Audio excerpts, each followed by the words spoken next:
Good morning. Thank you, Pastor Jeff, for having us here. And as he said, we're with Wycliffe Bible Translators. We have 3 kids who are also with us here. Twin boys, Emmett and Callum, and there's Zoe, the firstborn. For over 80 years, Wycliffe has existed to translate the Bible into every language that still needs one. And how many languages in the world do you think exist that don't have the Bible translated in their language, their own language? Any guess? Feel free to guesses? make a guess. 3,300. Good range there. There are at least 2,217 languages with translation in progress going on, and there are still about 1,800 languages that still need translation to start. Okay. A little bit about our call to missions. I grew up in a household that believed that God was real, but we didn't read the Bible or really go to church, and none of my friends did either. It actually wasn't until I went to college that I learned that the Bible can actually be understood and that it's supposed to apply to your daily life. It's not a book of contradictions. It's not irrelevant. And that revelation was huge for me.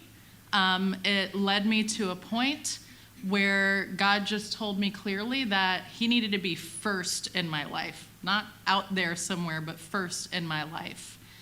And so that led me to commit my life to Christ in 2004. And when I learned about Wycliffe, I knew that I wanted to dedicate myself to supporting Bible translation. I got saved when I was 13 years old and became actively involved in my church's discipleship ministry.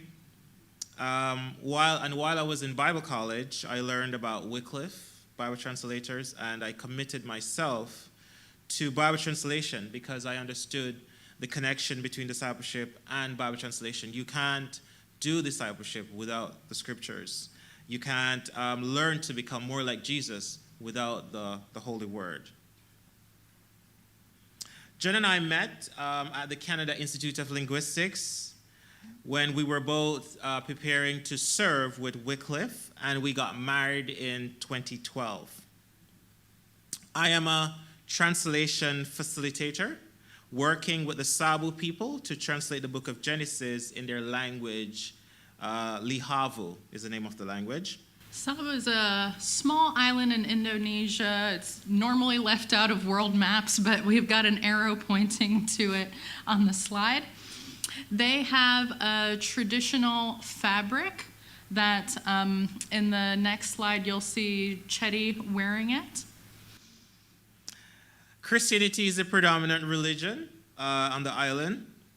The church requested a Bible translation in their language a few years ago, and they were able to complete the book of Mark, but the project stopped when the mother tongue translators died over 12 years ago. When we heard about their situation in 2018, we felt led to help relaunch the Bible translation project. The church is currently using the Indonesian Bible because that is all they have, but it is not clear to the people. And even when we were checking or going through the Joseph story with the mother tongue translators, and most of these guys are, and there's a lady involved as well, they're leaders in the church. Some of them are retired pastors. They had difficulty tracking specifically who was being referred to in the story whenever that person's proper name was not used. And we are grateful we can openly work with the church and that they want the Bible in their language, and we know it will help them to grow spiritually. There is also a folk religion practiced on the island. It's called Jinithiu, and it's got ties to like Hinduism.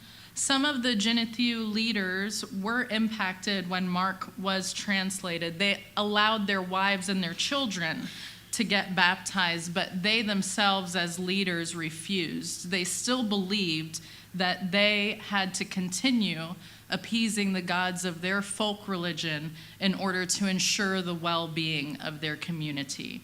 So our prayer is that Bible translation will be part of completing the work that God has started for the church in Sabu and also those that are still outside of the church. Since August of 2020, we've been waiting to return to Sabu because the pandemic disrupted that, amongst other things. Our visas are ready now, so we're excited to get back to Sabu to continue working with the team to translate Genesis. But Bible translation does require a team effort, and so we'd like to invite you to prayerfully consider becoming a team player in this ministry. So, would you consider becoming a weekly prayer partner by choosing a day of the week to keep us and this ministry in prayer? Given the challenges that the team has faced and has already encountered in the past, we understand that prayer is essential. It is very important. And we're grateful, for persons who will really commit themselves to be in prayer for us. I can think of one of our prayer partners.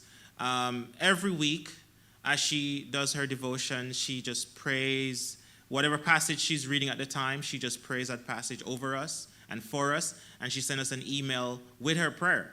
And that has been such an encouragement and sometimes it's spot on, just what we needed. So it's a very important ministry for us, prayer. There's also the opportunity to become a regular financial partner, and that can mean giving on a monthly basis, quarterly, or annually. We currently need an additional $181 per month in order to meet our required ministry budget and be cleared by Wycliffe to return to Sabu. And we'd also like to invite you to consider, staying informed by receiving our updates. We have different options for that, for you to partner and stay in touch with us.